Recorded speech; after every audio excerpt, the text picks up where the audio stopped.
And here was a first. This revolutionary new drama hired northern working-class actresses to play northern working-class women. Oh, don't worry, Elsa, this lady's just going. This lady's not going anywhere till she's had her say. Well, do you mind if I get mine in first? There were no soaps when we started. We were a cutting-edge drama serial. It was the new realism sweeping the theatre. We were it on television. We were the kitchen sink drama. That's why we shot straight up when we came on screen. No one could believe it. Oh, sorry, I didn't know you had company. Yeah, and before you jump to any exciting conclusions, we're just good friends. I think Coronation Street was the first television that broke through into that working class community, because he didn't have a voice before. If you were northern, you played the person who was sweeping the steps or something in somebody else's rather grand drama. You weren't the person out there being the important person. It was just ignored. Tell me you love me still. Huh? Hey, go on with you. You're not but an awful spot. I love you. Will that do? It was quite scandalous, the show at the time, because there had never been working class accents, really. I mean, in those days, newsreaders would dress in dinner jackets and ties, and the women would have ball gowns. This is the BBC television station at Alexandra Palace. And then you watch something like Coronation Street and you could recognise every single person on it.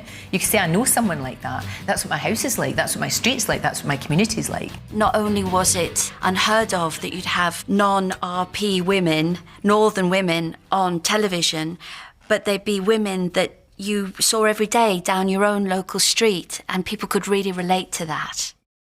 Scheduled to last only 13 weeks, viewers were immediately drawn to the gritty daily dramas of the lives of actresses who looked and spoke just like they did. And Coronation Street was an instant hit. Hey, ma'am, we've got a visitor. Oh. Me dad. Thank God we've finished. Eh? I never could abide men who were going bald.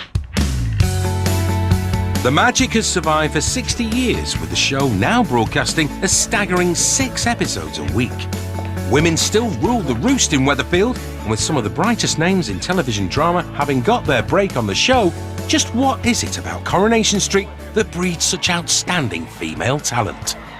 Working on something like Corrie is the best training for an actor that you can possibly get, I think, mainly because of the sheer amount of pages you get through in a day. Hard work. Learn how to do it and get on with it and not moan and don't get ill. Stamina. It's not easy, is it? Oh, you can say that again. We very rarely have time to rehearse anything. Typically, the actors go onto the set, the director will do a line run, they'll block the scene and they'll shoot it. And depending on the length of the scene, it'll all be done and dusted in between 15 and 30 minutes, an entire scene. It was unbelievably difficult at the time, but it really sets you up for the rest of your career in the fact that you never have to worry about lines. You have a short-term memory muscle, and lines are never a problem. If it's written well, it sorts that nonsense out. Corrie's very, very fast, especially now it's gone 6 times a week. So you have to be on top of the game. You know, you come in ill. You have to rely on the tools in your toolbox to get you through that day for that, and also bring out your character and also bring things to the scene and also know where you are. And the cast are brilliant at that.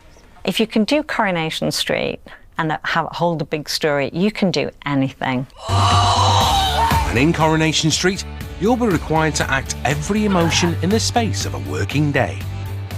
You're very huggable. It's all filmed out of order. So you might be burying your husband like on Monday morning and then marrying him on Tuesday afternoon. It's completely crackers.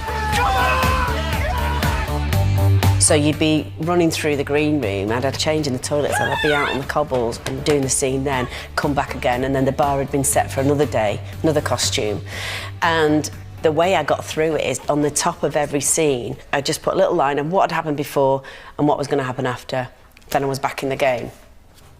Crazy. I've completely forgotten your name. Isn't that awful? It's Tina. Tina! I knew it was something really ordinary. I know this sounds ridiculous, but it's like being an athlete in a sense that you have to be fast and learn it quickly and be physically fit as well. You know, you can't be a wimp.